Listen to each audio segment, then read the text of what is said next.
Bismillahirrahmanirrahim. Assalamualaikum warahmatullahi wabarakatuh. Waalaikumsalam warahmatullahi wabarakatuh. Selamat pagi anak-anak semua. Gimana kabar kalian hari ini? Pagi Bu, alhamdulillah baik. Baik Bu. Alhamdulillah kalau begitu. Ibu minta kalian persiapkan alat tulis ya. Meskipun pembelajaran saat ini daring, tetapi kalian tetap mempersiapkan alat tulis kalian masing-masing karena nantinya bakal ada penugasan secara mandiri. Apakah dapat dipahami dan dijalankan? Bisa Ibu. Bisa Bu, dapat Bu. Baik, sebelum itu Ibu akan mempresentasi terlebih dahulu. Di sini ada yang tidak berangkat atau berangkat semua? Artinya berangkat semua. Alhamdulillah kalau berangkat semua. Baik, jadi di sini Ibu akan melanjutkan materi pada minggu sebelumnya, yaitu terkait dengan teks eksplanasi. Pada minggu sebelumnya kita belajar terkait dengan struktur teks eksplanasi. Nah, di sini Ibu akan menjelaskan terkait dengan mencermati teks eksplanasi di dalam pidato. Namun sebelum itu sebaiknya kita berdoa terlebih dahulu agar pembelajaran hari ini dapat berjalan dengan baik. Ibu yang akan memimpin saja, berdoa dimulai. Berdoa selesai. Baik, Ibu akan melanjutkan.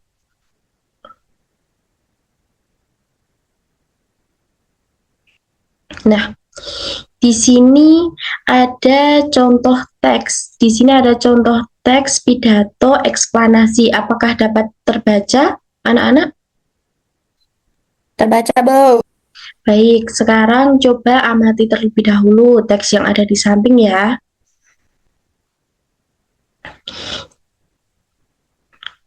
Nah, jadi di sini itu ada teks pidato yang menjelaskan terkait dengan eksplanasi terkait dengan proses terjadinya banjir.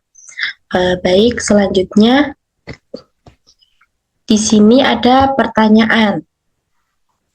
Nah, di sini setelah kalian membaca teks tadi, Ibu minta untuk menjawab pertanyaan-pertanyaan yang berikut.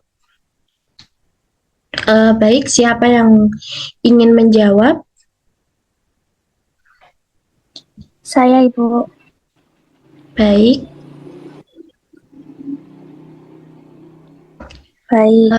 Jadi tadi yang teks yang kita amati itu mengandung informasi utama proses terjadinya banjir dan faktor-faktor penyebabnya. Kemudian ada ide pokok dari isi teks itu.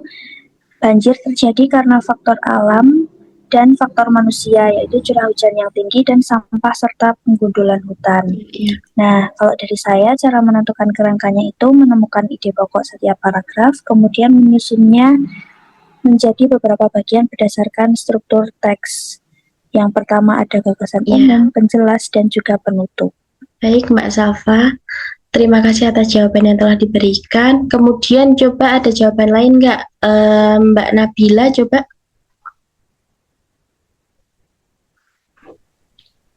Baik Ibu, di pertanyaan pertama itu, pernahkah kalian melihat atau mengalami banjir di lingkungan sekitar?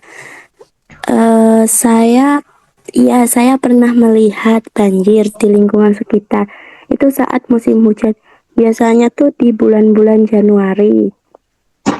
Nah, yang kedua itu, apa yang menyebabkan banjir dapat terjadi? Menurut saya, banjir itu dapat terjadi karena curah hujan yang tinggi, saluran air yang tersumbat sampah, dan juga berkurangnya daerah resapan air. Yang ketiga, jika kalian diminta menjelaskan proses terjadinya banjir, informasi apa yang akan kalian sampaikan?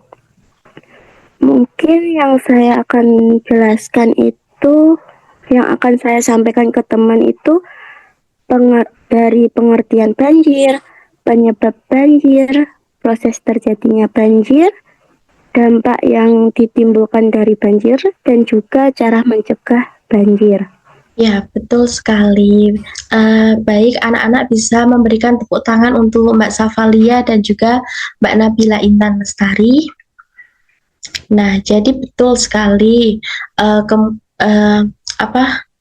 Berarti kalian itu pernah mengalami terkait dengan fenomena-fenomena alam yang seperti banjir, ya, anak-anak. Kemudian pertanyaan yang terakhir itu, menurut kalian mengapa pidato tersebut termasuk teks yang memuat unsur eksplanasi? Adakah yang bisa membantu Ibu menjawab? Atau Ibu tunjuk? Saya Ibu. Ya, baik Mbak Rini. Silahkan Mbak Rini. Baik Ibu, pidato tersebut termasuk ke dalam teks eksplanasi karena berisi penjelasan tentang suatu peristiwa atau suatu kejadian, yaitu banjir, beserta dengan proses dan sebab akibat terjadinya secara runtut dan logis. Ya, betul sekali. Tepuk tangan untuk Mbak Rini. Jadi betul sekali ya anak-anak apa yang telah dikatakan Mbak Rini, bahwa pidato tersebut termasuk ke dalam teks eksplanasi karena menjelaskan terkait dengan fenomena alam, terus ada sebab akibatnya secara runtut dan logis begitu. Baik, Ibu akan melanjutkan. Di sini ada kompetensi awal. Di sini kalian diharapkan sudah memiliki kemampuan awal untuk menyebutkan struktur teks eksplanasi. Nah, di sini adakah yang dapat menyebutkan teks eksplanasi, atau ada yang masih ingat nggak terkait dengan struktur teks eksplanasi itu ada apa aja? Saya lagi, Bu. Boleh, Mbak Nabila. Struktur teks eksplanasi itu seingat saya ada 3. Yang pertama itu pernyataan umum, yang kedua deretan penjelas, dan yang terakhir penutup, Bu. Ya, betul sekali. Bisa berikan tepuk tangan untuk Mbak Nabila. Jadi betul sekali apa yang telah dikatakan oleh Mbak Nabila, bahwa Ibu akan mengulas kembali ya terkait dengan struktur teks eksplanasi. Jadi struktur teks eksplanasi itu ada 3. Yang pertama itu ada pernyataan umum. Nah, pernyataan umum ini biasanya berisi terkait dengan penjelasan terkait dengan fenomena yang sedang dijelaskan atau objek yang sedang dijelaskan. Kemudian di bagian deret penjelas ini tuh biasanya berisikan terkait dengan sebab dan akibat. Kemudian kesimpulan ini bisa terkait dengan pencegahan atau penutup dan saran dan lain sebagainya begitu. Kemudian di kompetensi awal yang kedua ini, kalian mampu mengidentifikasi ide pokok dalam suatu bacaan teks pidato. Dan yang terakhir ini, kalian diharapkan mampu untuk menyusun kerangka sederhana dari isi teks yang telah dibaca. Kemudian di sini ada tujuan pembelajaran. Yang pertama, peserta didik mampu mengidentifikasi ide pokok dalam teks pidato yang memuat unsur teks eksplanasi. Dan yang kedua, peserta didik mampu membuat kerangka teks eksplanasi berdasarkan isi pidato secara runtut dan tepat. Jadi di sini nantinya kalian akan Ibu minta untuk mengidentifikasi ide pokok dalam teks pidato yang kemudian kalian juga Ibu minta untuk membuat kerangka teks eksplanasi sederhana begitu. Sampai di sini apakah dapat dipahami?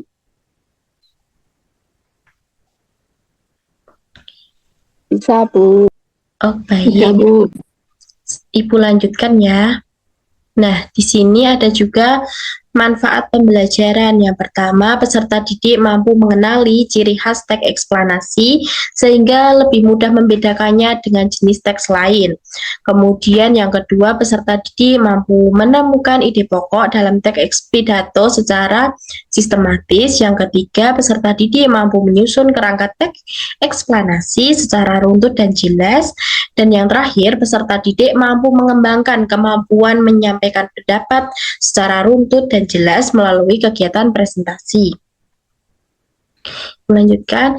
Nah, di sini Ibu menyajikan teks terkait dengan proses terjadinya banjir atau yang tadi telah Ibu tampilkan sebelumnya ya.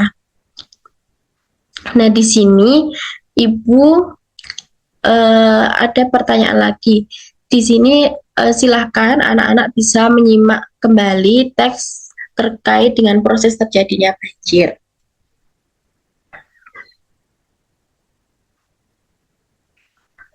Apakah sudah anak-anak? Sudah, Ibu. Sudah, Ibu. Baik, sekarang Ibu minta anak-anak untuk mencoba menjawab pertanyaan di bawah ini. Mungkin Mbak Safalia bisa untuk membantu Ibu Baik, menjawab. Ibu. Baik. Baik. Jadi, informasi utama yang disampaikan dalam teks pidato tersebut adalah proses terjadinya banjir dan faktor-faktor penyebabnya. Kemudian, bagian yang menunjukkan ide pokok dari isi pidato adalah banjir terjadi karena faktor alam, yaitu curah hujan tinggi, dan faktor manusia, yaitu sampah serta penggundulan hutan. Kemudian, cara menentukan kerangka dari isi pidato tersebut, yang pertama itu saya menemukan ide pokok setiap paragraf terlebih dahulu, kemudian menyusunnya menjadi beberapa bagian berdasarkan struktur teks eksplanasi. Yang pertama ada gagasan umum mengenai pengertian banjir, kemudian penjelasan, yaitu penyebab-penyebab terjadinya banjir, dan yang terakhir, yaitu ketiga, ada penutup, di mana menjelaskan pentingnya menjaga lingkungan untuk mencegah banjir. Ya, tepat sekali apa yang telah dikatakan oleh Mbak Safa. Bisa memberikan tepuk tangan untuk Mbak Safalia. Nah, jadi betul apa yang telah dikatakan oleh Mbak Safa, bahwa informasi utama yang terdapat di dalam teks yaitu proses terjadinya banjir serta faktor-faktor yang menjadi penyebab banjir. Di sini faktornya itu berupa faktor alam dan juga faktor manusia. Kalau faktor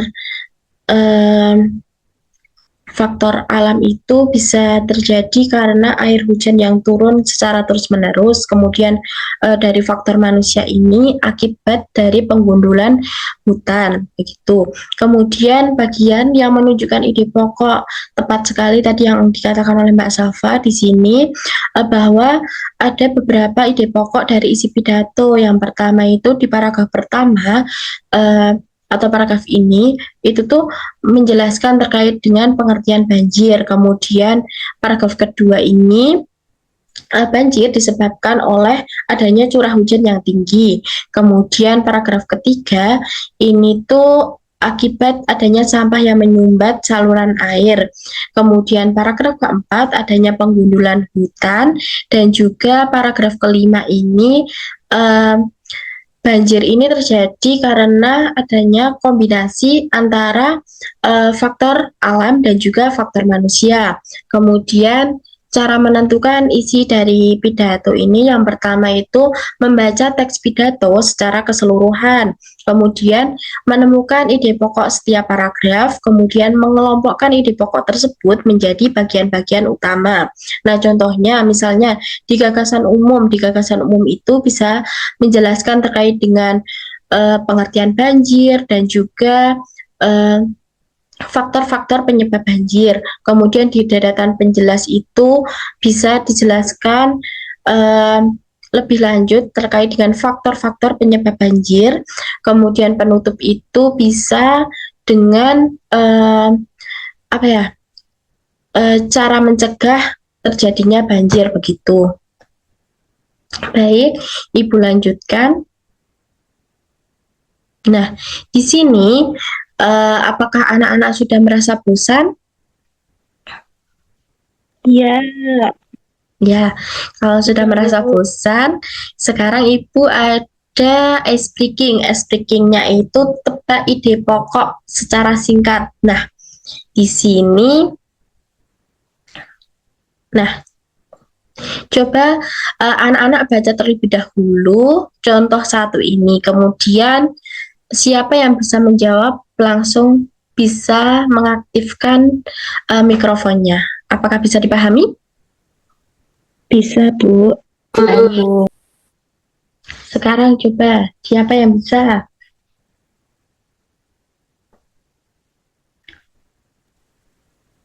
Saya, Bu. Ya, Mbak Feby, silahkan. Apa, Mbak? Pengertian tanah longsor dan peristiwa perpindahan tanah dari tempat tinggi ke rendah. Betul sekali, Mbak Feby. Terima kasih, Mbak Feby. Sekarang lanjut ya ke contoh kedua. Saya, Bu. Ya, Mbak Apri, silahkan. Penyebab terjadinya tanah longsor. Ya, betul sekali. Tepat sekali apa yang dikatakan oleh Mbak Apri dan juga Mbak Feby. Bisa berikan tepuk tangan. Nah, sekarang selanjutnya kan udah mulai ini ya, udah mulai fokus kembali ya. Sekarang Ibu ada penugasan. Nah, penugasan ini dikerjakan secara mandiri. Mungkin anak-anak bisa mencatat terlebih dahulu atau mungkin bisa menangkap layar agar soal ini bisa dipahami.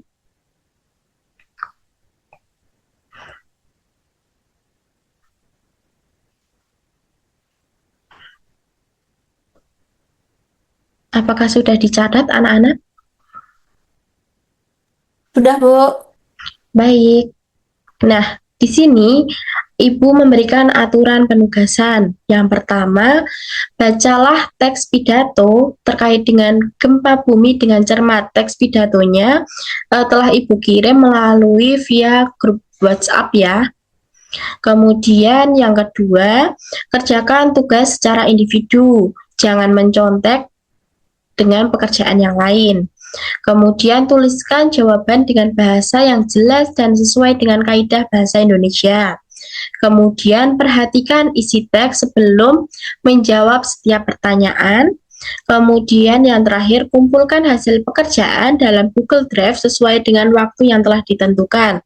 Ibu berikan waktu selama 10 menit, apakah cukup?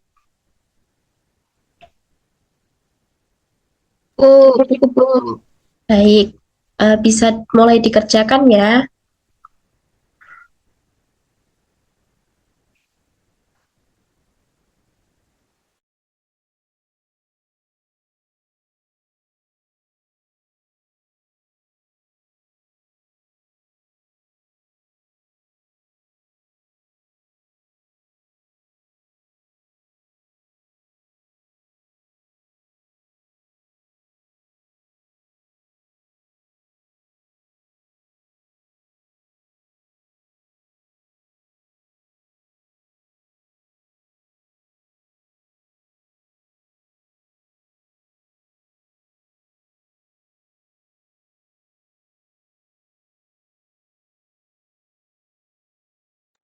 Apakah sudah anak-anak?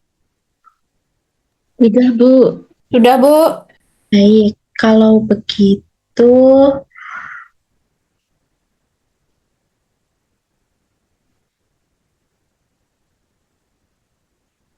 nah, kalau begitu Ibu minta perwakilan salah satu anak untuk mempresentasikan hasil pekerjaannya. Adakah yang berkenan atau Ibu tunjuk? Saya, Bu. Baik, Mbak Feby, silahkan. Baik, terima kasih atas kesempatan diberikan. Di sini saya akan mempresentasikan hasil jawaban saya. Jadi yang pertama yaitu ide pokoknya yaitu proses terjadinya gempa bumi sebagai fenomena alam akibat pergerakan lempeng bumi. Kemudian informasi pentingnya yaitu yang pertama, gempa bumi adalah getaran akibat pelepasan energi dari dalam bumi. Yang kedua disebabkan oleh pergerakan lempeng tektonik. Yang ketiga, lempeng bumi bisa bertumbukan, bergeser atau menjauh. Yang keempat, tekanan di dalam bumi sangat besar. Yang kelima, energi dilepaskan secara tiba-tiba sehingga terjadi getaran. Kemudian proses terjadinya gempa bumi terjadi ketika lempeng bumi bergerak saling bertumbukan, bergeser atau menjauh sehingga menimbulkan tekanan besar. Ketika tekanan tidak dapat ditahan, energi dilepaskan secara tiba-tiba dan menghasilkan energi yang merambat ke permukaan bumi sebagai gempa. Kemudian kerangka teks eksplanasinya. Yang pertama itu ada pernyataan umum. Pernyataan umumnya itu memuat pengertian gempa bumi. Kemudian yang kedua ada data penjelas, yaitu pergerakan lempeng bumi terjadi tekanan di dalam bumi, pelepasan energi secara tiba-tiba, getaran yang merambat ke permukaan bumi. Yang terakhir itu ada interpretasi atau penutup, yaitu gempa bumi terjadi akibat pergerakan lempeng bumi yang menyebabkan pelepasan energi. Sudah, Bu? Baik, tepat sekali dan cukup lengkap ya apa yang telah dikerjakan oleh Mbak Feby. Apakah yang lain juga lengkap? Insya Allah lengkap, Bu. Baik, nanti Ibu akan cek di Google Drive ya. Jangan lupa untuk dikumpulkan dan diberi nama agar Ibu dapat mudah dalam menilainya. Baik. Karena pembelajaran pada pagi hari ini telah selesai, apakah ada yang bisa untuk membantu Ibu menyimpulkan pembelajaran? Saya. Baik, Mbak Safa, silahkan. Jadi hari ini saya dan teman-teman belajar tentang ide pokok dalam teks pidato dan kerangka teks eksplanasi. Jadi ide pokok adalah gagasan utama dalam setiap paragraf yang berisi inti pembahasan. Kerangka teks eksplanasi terdiri dari gagasan umum, rincian penjelas, dan penegasan atau kesimpulan. Dengan memahami materi ini, saya dapat memahami isi pidato dan menyusunnya secara runtut dan logis. Baik, terima kasih Mbak Safa. Bisa memberikan tepuk tangan untuk Mbak Safalia. Benar sekali. Kesimpulan dari Mbak Safa, jadi pada pembelajaran kali ini kita telah mempelajari bahwa ide pokok dalam teks pidato merupakan gagasan utama yang menjadi inti pembahasan dalam setiap paragraf. Ide pokok ini dapat ditemukan dengan cara membaca atau menyimak. Menyimak teks secara keseluruhan, menemukan kalimat utama, serta menyimpulkan inti informasi dari paragraf tersebut. Selain itu, kita juga memahami bahwa kerangka teks eksplanasi dalam pidato berfungsi untuk menyusun isi pidato secara runtut.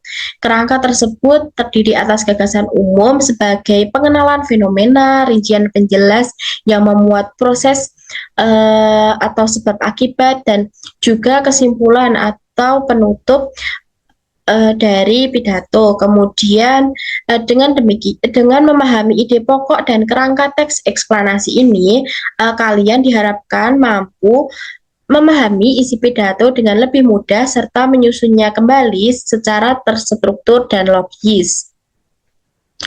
Baik. Di sini Ibu akan memberikan penugasan atau tugas rumah ya. Jadi tugasnya ini bisa dicatat atau bisa ditangkap layar. Jadi tugasnya itu carilah satu contoh teks pidato tema bebas, misalnya pendidikan, lingkungan, kesehatan, atau pergaulan. Kemudian tugas tersebut itu ditentukan ide pokoknya dari setiap paragraf. Kemudian susun kerangka teks eksplanasi berdasarkan isi pidato yang terdiri atas gagasan umum, rincian penjelas atau deret penjelas, dan juga kesimpulan. Kemudian buat ringkasan isi pidato dalam 5-7 kalimat menggunakan bahasa sendiri. Jadi jangan menggunakan AI ya, anak-anak. Kemudian untuk ketentuannya di sini dikerjakan di buku tugas, ditulis rapi dan jelas, tidak boleh sama dengan teman yang lainnya, kemudian dikumpulkan pada pertemuan berikutnya. Pengumpulannya ini bisa dikumpulkan di perwakilan mungkin Mbak Yulia, apakah bisa? Bisa, Bu. Baik, terima kasih. Jadi untuk tugasnya ini dikumpulkan di Mbak Yulia ya, anak-anak. Apakah sudah dicatat atau ditangkap layar? Sudah. Sudah. Baik. Selanjutnya, ini merupakan lembar refleksi. Silahkan anak-anak bisa mengirimkan reaksi, emot, begitu, untuk pembelajaran pada pagi hari ini.